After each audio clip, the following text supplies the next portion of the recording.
साहब हमारे साथ छल किया जा रहा है। 3% पे हमसे कह के जो है हमें खाद और बीज और वो उपलब्ध कराया गया था, लेकिन अब हमसे 7% लिया जा रहा है। मतलब आवाज उठाई थी, धरना हमने 11 तारीख में नहीं ज्ञापन दिया था। हम भी मांग रहे हैं, अब भी मांग रहे हैं।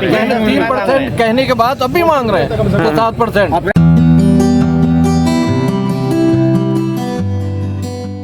डीबीटी के नाम पर सब्सिडी का सब्जबाग दिखाकर सरकार किसानों को कर्ज में डुबोने की तैयारी कर रही है। जी हां, सहकारी समितियों के द्वारा किसानों को फसली ऋण की वितरण व्यवस्था में सरकार द्वारा डीबीटी यानी डायरेक्ट बेनिफिट ट्रांसफर स्कीम लागू की जा रही है, जिससे सहकारी समितियां किसानों को फसल उगाने के लिए दी गई खाद, बीज और नकदी पर 3% बजाय अब 7% वार्षिक ब्याज की दर से वसूली करने में जुट गई है। सरकार के इस फैसले से किसानों में आक्रोश व्याप्त है। किसानों के लगातार विरोध के बावजूद फिलहाल सरकार अपने इस फैसले से टस से मस होती नहीं दिख रही है। नमस्कार, आप देख रहे हैं राष्ट्रीय पंचायत। फसली ऋण की ब्याज दर में बदलाव सरकार द्वारा लागू की गई डीबीटी यानी डायरेक्ट बेनिफिट ट्रांसफर व्यवस्था के कारण हुआ है। दरअसल डीबीटी लागू करने के पीछे सरकार का मकसद है कि किसानों को फसली ऋण पर दी जा रही 7.70% ब्याज की छूट यानी सब्सिडी सहकारी समितियों या उनसे संबंधित बैंकों को देने की बजाय सीधे किसानों के खाते में भेजी जाए। लेकिन किसान इसका विरोध कर रहे हैं। उनका कहना है कि डीबीटी के नाम पर लागू की गई सरकार की इस व्यवस्था के कारण किसानों को ऋण चुकता करते वक्त समितियों को 7% वार्षिक ब्याज देना पड़ेगा, जबकि अभी तक उनसे महज 3% ब्याज ही लिया जाता था। पहले से ही आर्थिक संकट में जी रहा किसान डीबीटी नाम की इस व्यवस्था के लागू होने से कर्ज में डूबता ही चला जाएगा, क्योंकि डीबीटी लागू करके सरकार 10.70% ब्याज में से 7.70% ब्याज बतौर सब्सिडी किसानों के खाते में सीधे भेजने का दावा तो कर रही है, लेकिन इसकी गारंटी कुछ और नहीं है। सब्सिडी कब आएगी भी या नहीं, ये सवाल और शंका किसानों को सता रही है। किसानों का कहना है कि रसोई गैस सिलेंडर वितरण व्यवस्था में डीबीटी लागू करने के बाद सरकार ने उपभोक्ताओं को सब्सिडी के नाम पर ठगना शुरू कर दिया है। पहले सरकार सब्सिडी पेट्रोलियम कंपनियों को भेजती थी तो उपभोक्ताओं को 250 से 300 रुपए में गैस सिलेंडर मिल जाया करता था, लेकिन डीबीटी के नाम पर सरकार ने जब से सब्सिडी सीधे उपभोक्ताओं के खाते में भेजने का नाटक किया, तभी से उनके साथ मजाक होने लगा है। अब उपभोक्ताओं को रसोई गैस का सिलेंडर करीब 900 रुपए में खरीदना पड़ रहा है और कुछ माह पहले तो उसकी कीमत करीब 1200 रुपए तक पहुंच गई थी, लेकिन डीबीटी के नाम पर सरकार उनके खातों में सब्सिडी भेज रही है, कभी 4 रुपए, कभी 8 से 10 रुपए, तो कभी 20 से 50 रुपए। ऐसे में किसानों को सरकार पर बिल्कुल भरोसा नहीं है कि सरकार उनके खाते में सब्सिडी भेजेगी या नहीं। सब्सिडी जितनी देर से आएगी किसानों को उतना ही नुकसान होगा और किन्हीं वजह से केवाईसी की समस्या, बैंक खाता संख्या गलत दर्ज होना आदि वजहों से जिन किसानों की सब्सिडी नहीं आ पाएगी वे किसान तो भारी मुसीबत में फंस जाएंगे, क्योंकि अभी भी किसानों के हालात ये हैं कि समितियों का लोन चुकता करने के लिए उनके पास मूलधन तो छोड़िए, ब्याज की राशि तक चुकाने के लिए पैसे नहीं है।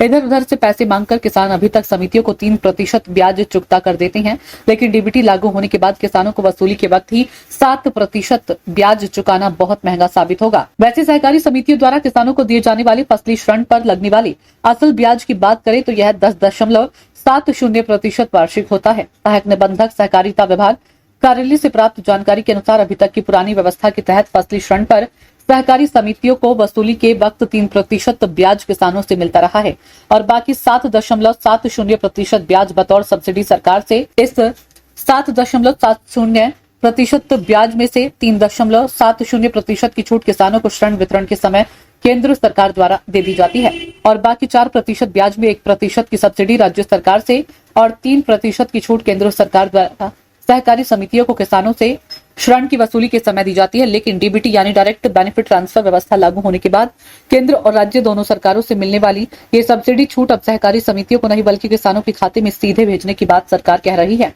यानी डीबीटी लागू होने के बाद सहकारी समितियां 10.70% वार्षिक ब्याज की दर से किसानों से अपना पूरा ऋण वसूलेगी। किसान इस बात का विरोध कर रहे हैं। उनका कहना है कि अभी तक जैसी व्यवस्था है वैसे ही सरकार से सब्सिडी तो सहकारी समितियां को जाती रही हैं और समितियां 3% ब्याज किसानों से वसूलती रही।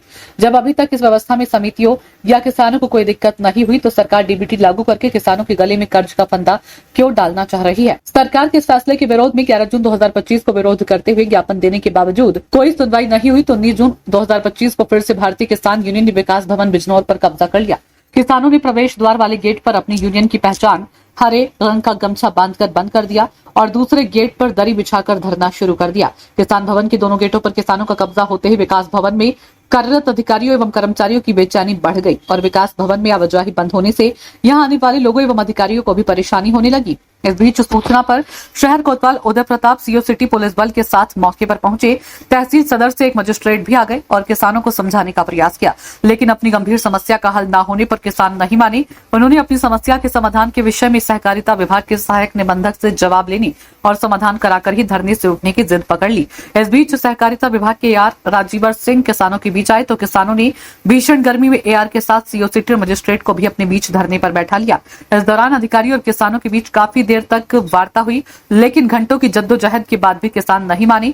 धरने की अध्यक्षता कर रहे भारतीय किसान यूनियन के प्रदेश महासचिव ठाकुर रामोतार सिंह, जिला उपाध्यक्ष मुनेंद्र सिंह आदि ने राष्ट्रीय पंचायत से बात करते हुए दो टूक कह दिया कि अब तो समाधान लेकर ही जाएंगे। जी सर, आज का जो हमारा यहाँ धरना है प्रदर्शन हम इसलिए कर रहे हैं कि हमने 11 तारीख में एक ज्ञापन दिया था AR साहब को जी कि साहब हमारे साथ छल किया जा रहा है। 3% पे हमसे कह के जो है हमें खाद और बीज और वो उपलब्ध कराया गया था, लेकिन अब हमसे 7% लिया जा रहा है। मतलब रण पे जो सोसाइटी खाद और बीज देती है किसान हाँ, खाद और बीज देती, पैसा भी देती है ना। 3% असल ये है तो 7%, हाँ। लेकिन वो 3% राज्य केंद्र सरकार देती है, 1% राज्य सरकार देती है, हाँ। वो इन्हीं के पास आता है। अच्छा, हमसे 3% लिया जा। हाँ। हमने इनसे कहा 3% कह के आपने हमसे हमें जो लोन दिया है, चाहे वो खाद दिया हो चाहे वो पैसा दिया हो, उसके हिसाब से आप हमसे ले लो। ये नुका नहीं है ना 7% जमा करो, जो 4% आवेगा वो जब देखी जाएगी। हमारा कहना ये कि हम बाद में क्यों जाए। अच्छा, ये बदलाव कब से है? पहले से क्या ऐसा ही था? पहले तो कुछ नहीं आता था। पहले आपके इन्होंने कराई आपसे पहले अभी भी अप्रैल तक इन्होंने जो जमा करा वो 3% लेकर जमा करा, लेकिन अब ये 7% कह रहे तो किसान कहाँ से दे। मतलब अगली बार जो सत्र में जमा होगा वो 7% से लेंगे। अभी मांग रहे हैं, अभी मांग रहे हैं 3% कहने के बाद अभी मांग रहे हैं 7%। हमने 3% पे कराया इन्होंने। अप्रैल तक मैंने करा अप्रैल में गया 3%। ये मई जून में 7 कराया इन्होंने। मई जून में 7 कर दिया। अच्छा अच्छा, तो बस यही हमारी एक समस्या कि वो 3 की बात करें हमसे, हमारी कोई लड़ाई नहीं। तो पहले भी इस विषय को लेकर कोई आवाज उठाई थी? धरना आवाज उठाई थी, धरना हमने 11 तारीख में एक ज्ञापन दिया था। उसमें क्या आश्वासन दिया गया? इन्होंने ये कहा था हमसे कि हम किसकी तरफ से आश्वासन? 5-6 दिन के अंदर हम आप लोगों को जो है इस बात से अवगत करा देंगे कि आपकी समस्या का समाधान हो गया। ये किसी विभाग ने दिया था या अधिकारी? नहीं, ये AR साहब ने दिया था, नहीं दिया था, AR कोऑपरेटिव ने दिया था। हाँ। यही इन्हीं को ज्ञापन देकर गए थे। तो अभी उस पर कुछ अभी ये कह रहे हैं कि उसने कहा जी वो मैं अभी ऐसा कुछ नहीं, 7% ही देना पड़ेगा। हमने कहा हम नहीं देंगे 7%, हमने 3 का वायदा करा, 3 देंगे। ठीक है। आपका शुभ नाम? ठाकुर रामोतार सिंह, ठाकुर रामोतार सिंह, प्रदेश महासचिव भारतीय किसान यूनियन। तो हमें लगता है कि ठीक है जी। प्रयास करें हमारी बात। खैर, देर शाम मुख्य विकास अधिकारी पूर्ण बोरा किसी कार्यक्रम से विकास भवन लौटे और शासन को खुद पत्र लिखकर किसानों की समस्या से अवगत कराने का भरोसा दिया। अब जब जाकर किसानों ने धरना खत्म किया। सहकारी समितियों से किसानों को वितरित होने वाली फसल ऋण की व्यवस्था में डीबीटी लागू किए जाने को लेकर किसानों में जो आक्रोश है वह स्वाभाविक है, क्योंकि सरकार ने डीबीटी के नाम पर जब से रसोई गैस सिलेंडर पर मिलने वाली सब्सिडी पेट्रोलियम कंपनियों को देने की बजाय सीधे उपभोक्ताओं के खाते के भेजने की व्यवस्था लागू की, तब से उपभोक्ताओं को रसोई सिलेंडर करीब 900 से 1200 रुपए तक में खरीदना पड़ रहा है और सब्सिडी के नाम पर उपभोक्ताओं के खाते में जो रकम भेजी जा रही है वह उनके साथ भद्दा मजाक है। सरकार ऐसा ही भद्दा मजाक उनके साथ भी करेगी, इसी आशंका से किसान डर रहे हैं। उधर इस बात पर भी इनकार नहीं किया जा सकता है कि फसली ऋण वितरण में डीबीटी लागू कराने में सहकारी समितियों का भी हाथ है, क्योंकि सरकार ने पिछले 2 वित्तीय वर्ष की सब्सिडी अभी तक सहकारी समितियों को नहीं भेजी है। ऐसे में आप सोच सकते हैं कि सब्सिडी नहीं मिलने से अभी तो सहकारी समितियों की हालत खराब हो रही है, लेकिन जब डीबीटी व्यवस्था लागू हो जाएगी तब तो जाहिर है कि सब्सिडी देर से आने या नहीं आने से किसानों को भी नुकसान होगा। समितियां तो वित्तीय वर्ष के आखिरी में किसानों से अपना पूरा ऋण 7% वार्षिक ब्याज सहित वसूल लेगी।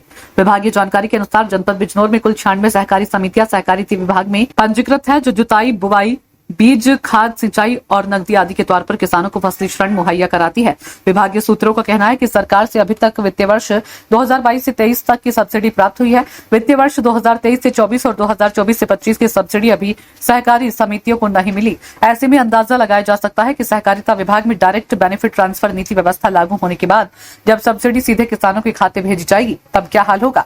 इस रिपोर्ट में बस इतना ही। शीघ्र ही फिर किसी मुद्दे पर खास रिपोर्ट के साथ आपके बीच हाजिर होंगे। तब तक बने रहिए हमारे साथ। नमस्कार, जय हिंद। राष्ट्रीय पंचायत के लिए बिजनौर से रविंद्र कुमार की रिपोर्ट।